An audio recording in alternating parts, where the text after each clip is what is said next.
the Peakday Podcast, where we talk about fertility and natural family planning with our friends. Today's guest is Dr. Trish Rowicki. Dr. Rowicki is a family medicine physician in Dallas.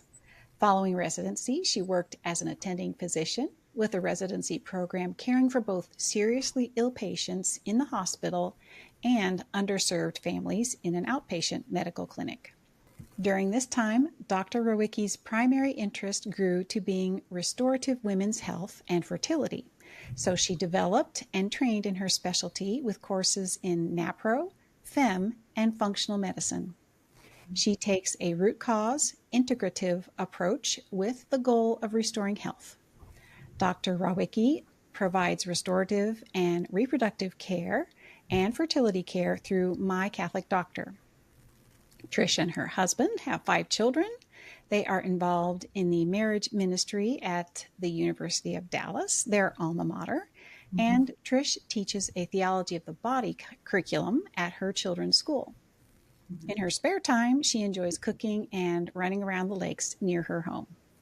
Thank you for joining us, Dr. Rowicki, on the Peakday Podcast. Absolutely. I'm happy to be here.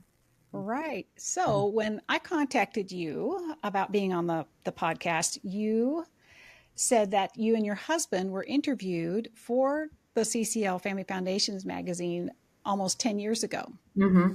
Yeah. Yeah. You were in med school at the time, and you were also training to become a teaching couple. Yes. Yeah. So what has happened since then? Yeah. So it definitely felt like a blast from the past. I really loved working with CCL back in med school and teaching couples. So since that time, we've had 5 children, as you mentioned. I went through residency. My husband and I are both working from home and very involved in our children's school. And a lot has happened.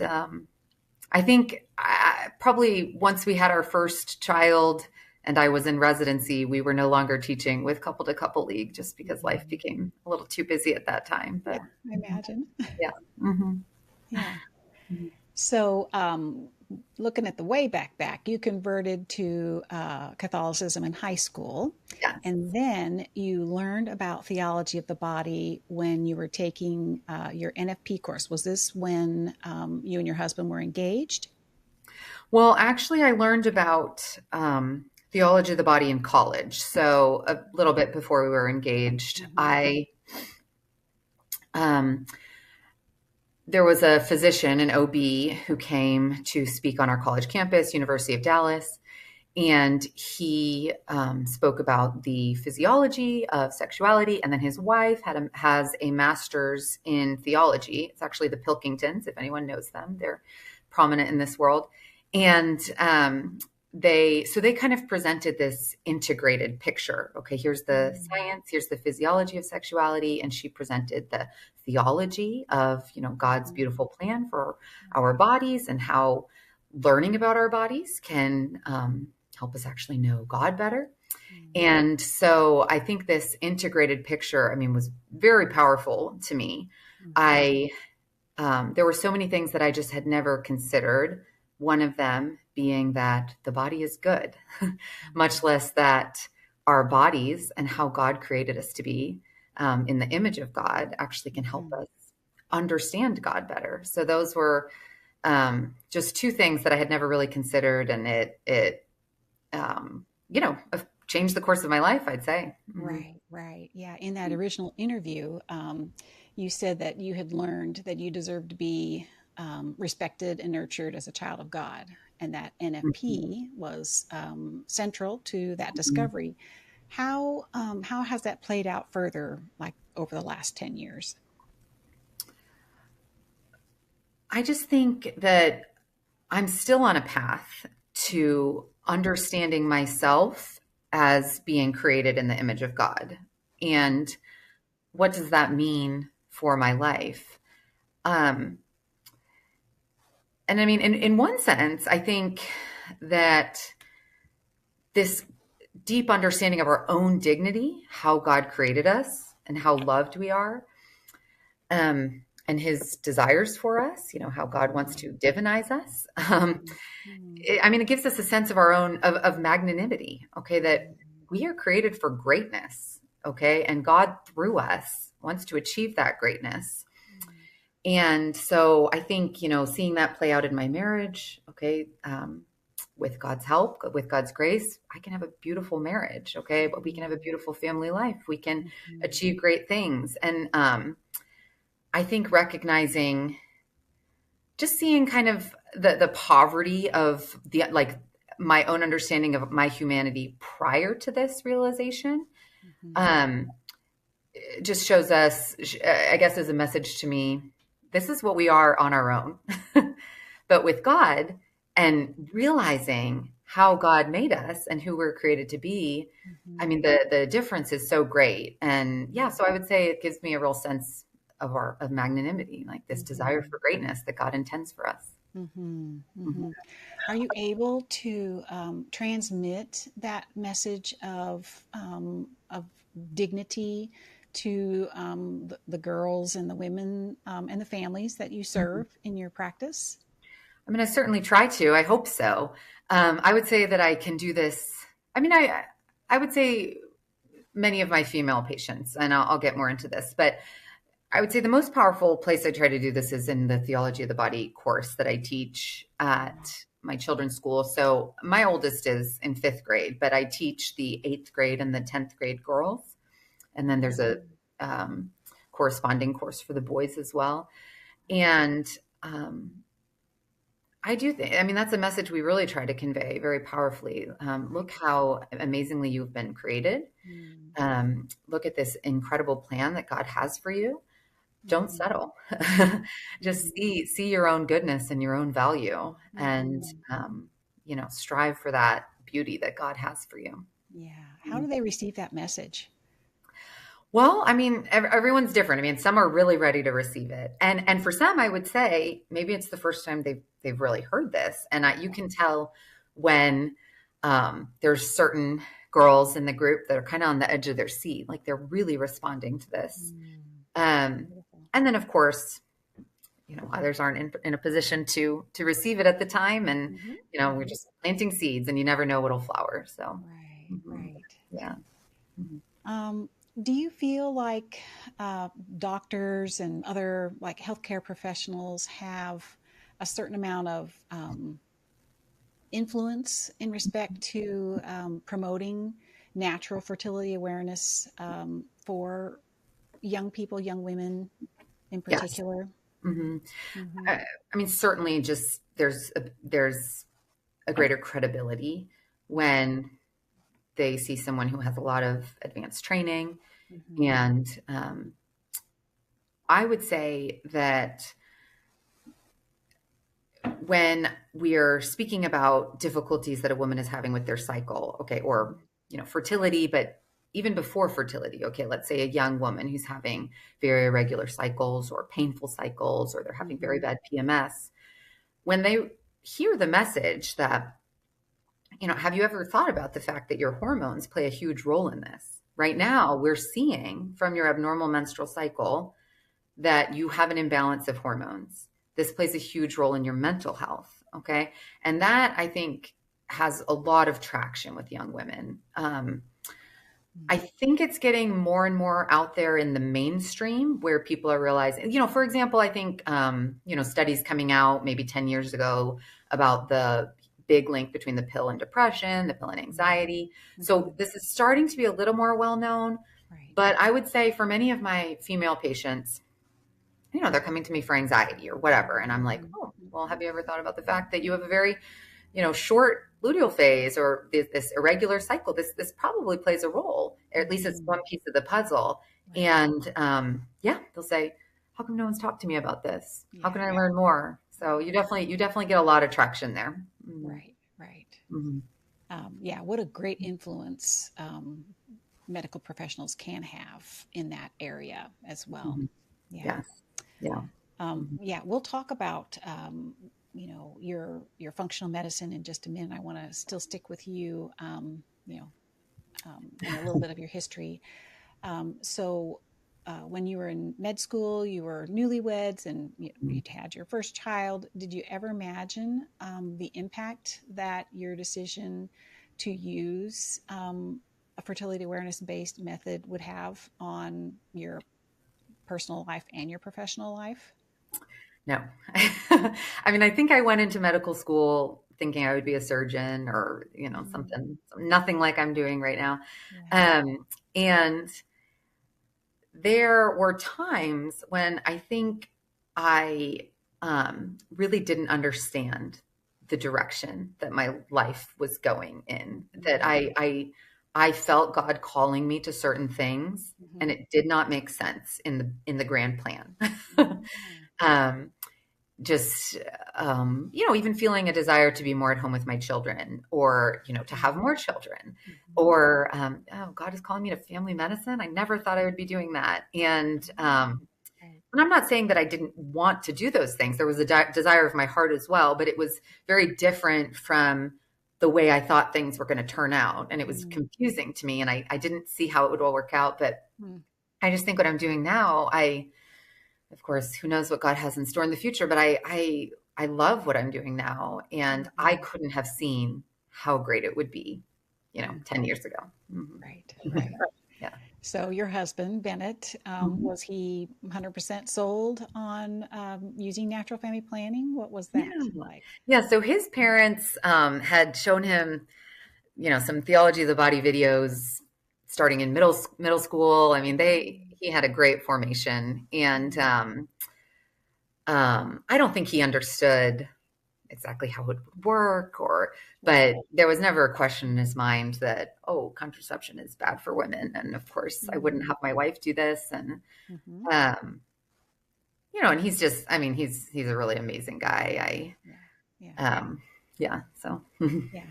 Do you see the effects of your shared involvement in NFP in your family life now, so many years later? Yes. I mean, I think just the fact that he always saw me, in our early dating life as a whole person. Okay. That he, of course we weren't really into this conversation until we were closer to marriage, but that there was never something about me that needed to be fixed or needed to be removed or protected from within the marriage. That no, she's always a whole person. And I'm thinking about this quote that's in John Paul II's meditation on givenness. And I'm going to kind of paraphrase because I forget it exactly, but it's something about that men are, responsible for the keeping of their sisters in Christ, their wife, their sisters, their friends. And, it's in the orbit of these holy men, in the orbit of their holy masculinity, that women can really see their own dignity and their vocation and then achieve greatness. Okay. So I think it just really plays together that when we have someone who sees their own masculinity and their dignity in that, and then also sees the dignity of femininity and the wholeness there, that we can really fly.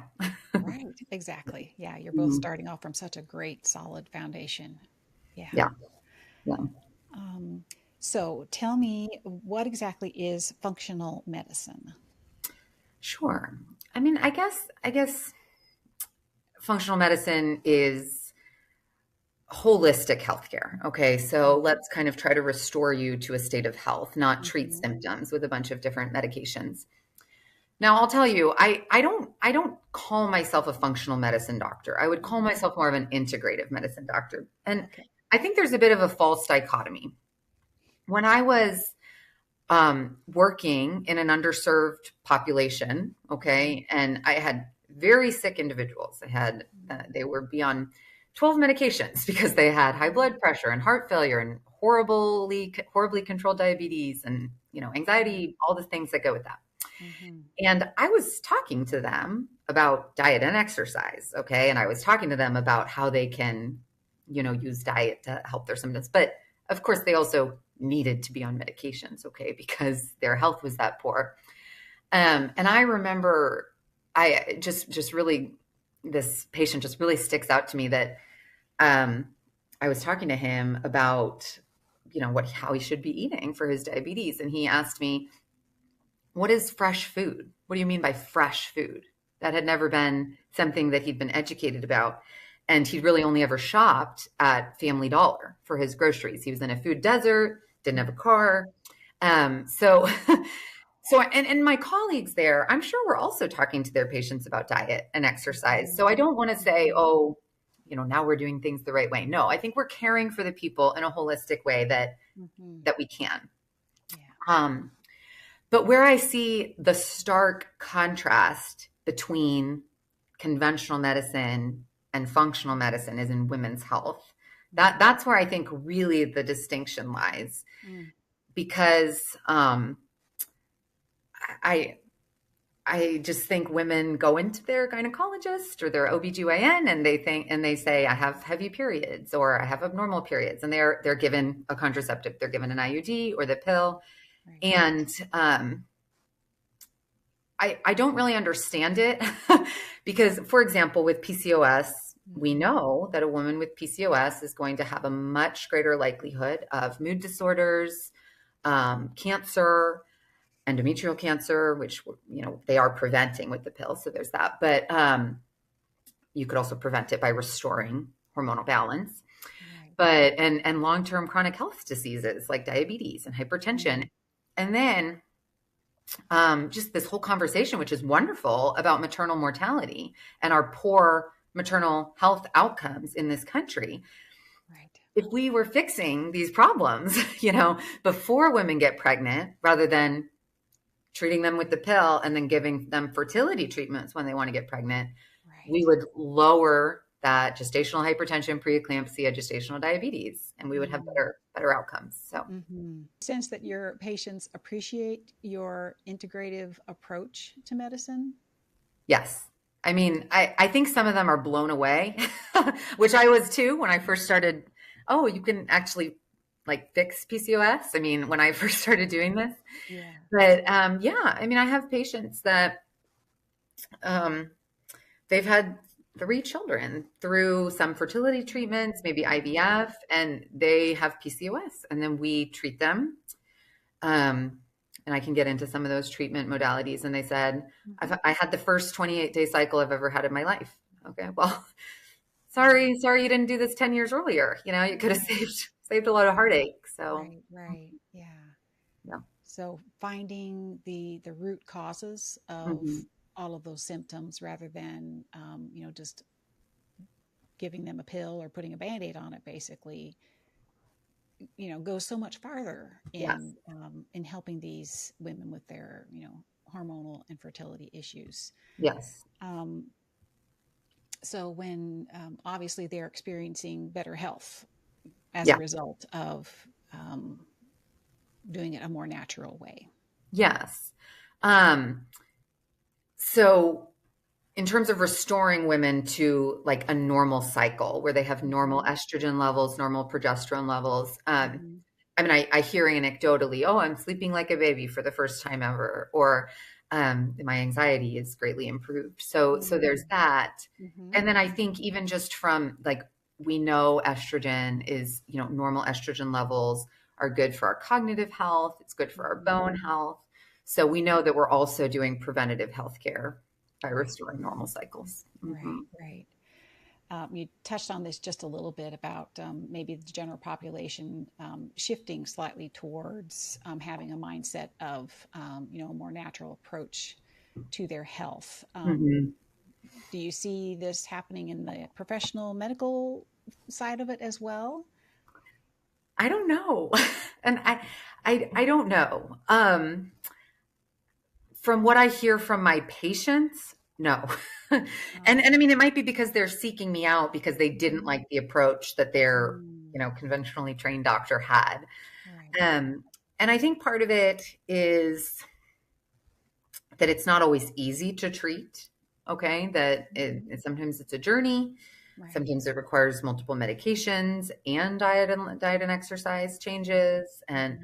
But I'll say, I don't want to speak out of turn, but I do think there's a bit of paternalism there. And I'll say from medical school and residency, there was a big discomfort in my colleagues whom I would talk to about teaching their patients how to chart their cycles for family planning. And even like not having their patients on the pill. It's like, that's a huge liability. What if they get pregnant? And so I think there's kind of this distrust that women can be okay with the way that their body is intended to function.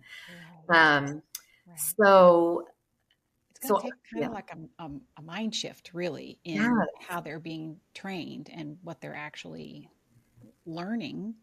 Yes. And I had another guest who said that, appointments have to be a little bit longer than 15 minutes as well. So you can get to, the bottom of symptoms that are becoming apparent, right? Like even initial visits, when I'm doing the workup, I have to explain to them how to get their labs done. We're talking a little bit about charting, introducing that concept. We're talking about, and yes, I'm in a privileged position where I can do that, and not everyone is. So yeah, you're right. That's a big shift that would need to be made. Yeah. So you just touched on this a bit ago. How important is a healthy diet and lifestyle to overall health, especially for a woman's fertility? Yeah. I mean, so important. We're living in a time in life where, until 100 years ago, no one was ever able to say, oh, I want this yummy breakfast and this yummy lunch and this yummy dinner and all these yummy snacks in between. It's just, we're living in this whole new world where this never was an option for people before. And yes, we just can't fill our bodies with junk and expect everything to work well. So I'll say this, that and I'm speaking a lot about PCOS because it's so common and I see a lot of this. Now, we know that women who have PCOS sometimes are born with a dysfunction at the level of the brain where they don't have a normal FSH, LH pulsatility. Okay. So that's kind of putting them behind the 8 ball. Okay. They're going to have weight loss resistance. They're going to have abnormal reproductive access. So I'm not saying we can always just treat with diet. We do need to use medications a lot of the time. Okay. To bring people up to the same starting line. But yes, I do think that diet, just our carb heavy or sugar heavy, diet that we all are like swimming in a soup of is largely responsible for a lot of the PCOS that we see today. Right. Yeah. Do you find women and men are going to other sources for kind of like self-education because they're not getting it from their traditional doctor? Yeah. I think that, and a lot, it's great. I love for patients to have agency and seek out the things that I see a lot of women using books and podcasts and just functional naturopaths and things like that. Yeah. So how much of your practice involves restorative reproductive health? About 50%. Yeah, I see. Yeah. So I see a lot of women that just have abnormal cycles and they know that that's a problem. And and even that I think is a little bit new maybe on the playing field, that it's getting out into the world where no, if you're not having a period every month, or if you're suffering extremely every period, this is a problem. Okay. And we can do things to help you fix it. So that is, this kind of the menstrual cycle as a sign of health, ovulation as a sign of health, I think is slowly creeping out into the world. Yes. Thank God. Yeah. And so I've got, quite a few that just come to me because, they don't understand their cycles. Okay. And they don't understand why they're only bleeding every 60 days. So they just think, okay, correctly, I want to achieve normalcy. A handful of fertility patients trying to conceive. And then I do some primary care as well, just a lot of mental health, which hormonal balance plays a huge role. Diet plays a huge role. Diet and exercise play a huge role. Different nutritional deficiencies, gut health, all of that. Dr. Pilar Vigil, she started the Reproductive Health Research Institute, and they just do a tremendous amount of research. And I would say it's like functional. I mean, so, we're not using Band-Aid approaches. We're using medications, okay? But we're saying, but why aren't you ovulating? What is the ovulatory defect? Okay. And then we're looking at thyroid and prolactin and insulin and androgens, those male type hormones. And we are fixing the hormones to get you to ovulate normally. And then there's other aspects as well, like, autoimmune. Okay. A root cause approach where we are repairing those hormonal deficits in order to repair ovulation. Yeah. At what age in your experience are you seeing fertility issues in women, and are your solutions helping? Yes. I mean, I would say women will come to me in their late 20s, 30s usually. Okay. So I'd say my youngest maybe has been like 26, but before that, maybe they just think, it hasn't happened yet and it's okay. But I'm seeing a lot of women starting around age 26 and then into the 30s. Of course, a ton of PCOS. And I mean, PCOS, I have to say, when we just treat and it's an umbrella as well. There are different causes as well. A large bucket is insulin resistance. We treat their insulin resistance really aggressively, okay? And they can become pregnant, okay? And then the other, piece is they can have high androgens. And treating insulin resistance can help with this, but sometimes we need some additional medications to help them with these androgens, like lowering their testosterone, for example, and then they can become pregnant. And then, there's an autoimmune piece as well, and that is more difficult to treat. But there are some solutions there, but it is more difficult. But I mean, I have a lot of women who suffer with PCOS that we just fix their cycles and they become pregnant. Really beautiful. You mentioned testing. Is that a pretty big part of finding solutions? Yes. Yes. So, we do lab testing different hormone levels. We look at insulin pretty deeply. Doing a 2-hour glucose tolerance test with insulin. Okay. So we're looking at the insulin levels along with it, because high insulin, and this is just an interesting piece, kind of from a functional root cause perspective.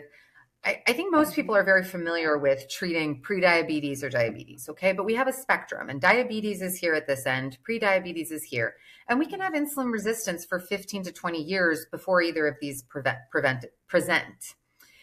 In the meantime, this high insulin is causing elevated cholesterol. It's contributing to mental health disorders. Okay. Like we see that if we treat the insulin resistance in individuals who have refractory mental health disorders, such as bipolar, that their symptoms are better. Okay. So it's causing mental health. It's causing weight loss resistance. It's causing, minor issues like acne. So if we treat this earlier, we are, this is truly preventative healthcare. Right. So before they get to that number where, okay, you are pre-diabetic, oh yes, you are a diabetic, there are other things that you can look at like in blood testing that could show that these things are on the rise, and this could be, the beginning of trouble. Is that what okay. Absolutely. So I just think our healthcare system, I hope it catches up. I mean, because a lot of these things also, okay, well, we're not going to pay for medications for insulin resistance. Okay. A lot of the time. And it's yes, I just hope as we publish more. I was just talking with Mike Manhart at the Catholic Medical Association conference last weekend about, that I need to really be a little bit better at cataloging my patients and publishing, because we do need to publish more so that the medical establishment can catch up. Right. Yeah. I've seen, when we look at some of our books, a lot of the studies are older studies. And I think, not that that makes them invalid, but it'd be great if there was something, more up to date. Yes. Yeah. Yes. Mm-hmm. Do you see any men or any fertility issues in men? Yes. Yeah. So I see men primarily for metabolic, so again, insulin related issues and fertility adjacent concerns. And again, I mean, I want to be really cautious not giving any specifics, but I see men that they have had low testosterone and low sperm count, and that was the cause of their infertility, and they've never had a prolactin checked, and their prolactin is sky high. So this is a hormone that we know causes fertility issues, and they've just never had it checked. And it's so baffling to me. I'm like, it's not rocket science, but yeah. So I do see men, and a lot of the time, occasionally there are quick fixes. Sometimes it's harder, but we can help them as well. Right. Yeah. So when you're working with a woman who is experiencing infertility, yes. Do you also suggest let's work with your husband as well? Yes. Okay. So if the woman has something very clear, okay, they have 60-day cycles. Okay, that's fine. We can work you up. We can help you restore normal cycles before we're doing anything more. I guess I would call it invasive, like even like doing follicle scans for fertility and trigger shots to trigger ovulation. We really need to be looking at your husband, because this is a lot of burden on you, when there could be other things that we could do to optimize the fertility of the couple. And I mean, I have a really good friend who was trying to get pregnant for years. So she was a college friend. I hadn't talked to her in a long time. And she said, oh, they've been trying to get pregnant for 2 years. And her doctor had said, well, it's almost always the woman. And I was like, oh, no. It's not true. 50% is male factor. So, we can do some initial things, but yeah, we need to be, this is the couple's fertility. And I always think that what we are doing to normalize the menstrual cycle and the testosterone level and the sperm count is good for your health. It's not just about babies. We are helping your overall health. Good point. Yeah. That's right. Yeah, because it does affect your health as well as your fertility in particular. Absolutely. Right? Excellent. Yeah. So you talked about anxiety and depression.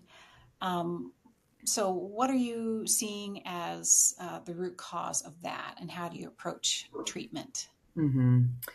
Well, anxiety and depression, I mean, it's a lot of puzzle pieces. Okay. So there's certainly hormonal imbalance, I guess. So if we have low progesterone levels, which stems from an ovulatory defect, okay? So if we fix ovulation, we can usually fix the progesterone defect or deficit. But anyway, if we have low progesterone, then, women can really struggle with a lot of PMS, really bad anxiety and insomnia, okay? Sometimes it's not as simple as just giving them progesterone, okay? So it can be a little more complicated. Sometimes it's not. But so there's that piece. As I mentioned, blood sugar, balance is very important. So if we have high insulin levels or we have hypoglycemic episodes, that can really precipitate a lot of anxiety and depression. Another thing, we see a lot is like MTHFR is kind of coming out into the public conscience as well. So if we don't methylate our B vitamins well, this can play a big role in anxiety. So these are there's other things like gut health, I always say, just even if I'm doing like a well adolescent check, okay, I'm talking about the best thing you can do for your health is eat real food, okay? Like food that doesn't come out of a package, okay? Eat real food and exercise. Those are the best things you can do for your health. And sleep is very important too. But, So of course, all of this plays a role, and we just live in a new world where we're all trying to navigate it. Okay, how much are we on our phones? Are we like looking at social media? I mean, there are big papers. It's not a mystery. The more hours that we are on social media, the more we struggle with anxiety and depression. And this is so true for adolescents. Okay. Right. So yeah, there's just a lot of things that we're navigating in this new world. And yeah. Yeah, that leads me to my next question. How Yes. can parents provide a healthy environment to combat this anxiety and depression that we're seeing so much of now? Yes. Yeah, it's so sad. And again, I have, my oldest is about to turn 11, and I'm dreading like entering to this phase where it's going to be like he's going to be different than some of his peers who will have a phone and may have social media. I mean, and I the beautiful thing is that you're seeing more and more celebrities and just more people on the news talking about that. Yeah, they're not giving their kid a phone because they know it's bad for them. And, so that's the exact same thing I've told my children, who aren't really asking yet. They're too young. But, that, we know that staring at a phone all day and being on social media is bad for you. I care about you too much. I love you too much to let that happen to you. So, I mean, I'd say that, we need to be willing to be the bad guy and say no. Yeah. Be the parent. Yes. To parent, we have to be willing to parent. And I mean, I would say also a big problem that we see with children and adolescents is I want to say that they're not like in touch with nature. Okay. We're just inside so much and like overscheduled and doing too much homework. And, we're not like giving our kids free range to play and let our kids be outside and be in nature. And it's dangerous for them to not be. So yeah, I hope that's not too out there, but right. Yeah. And how about having a strong spiritual life? Oh my goodness. That correlates to better health. Yes. Yeah. Yes. I think that, well, I'll even speak from example. My son, my oldest, who's like, I'd say he's a little bit type A, maybe would struggle with anxiety. And he said to me before, Mom, I just know that when things are not going well or I had a bad day, I know God has a purpose for my life. He has a plan for me. And that always gives me a lot of comfort. And yes, I think that giving our kids this broad picture that like we have a God who loves you and who has a purpose for your life, is a gift we give to them, gives their life significance, gives them meaning. So, and even like cohesion, even just like adolescents struggle so much because their bodies are changing and it's really awkward and it's uncomfortable and we don't know what's going on. Okay, but there's a purpose behind it. Let's teach you about what's going on with your body. Yes, it's not fun. Okay. But we'll get to the end and it's so you can be the woman or the man that God created you to be. So giving them that kind of like cohesion, things aren't just happening to me and it's horrible. And, I mean, it may be horrible, but, we're on a journey. Okay. And God has a plan for you. Right. Knowing that there is a plan. Right. Yes. Yeah. So if you had a platform that all families could access, what would you think is the most important message about health? About health. You'd want to Some of the things I mentioned: eat real food, move your body, go outside. But then, as like for parents, don't be afraid to teach your children about their bodies. It is a real gift you give them.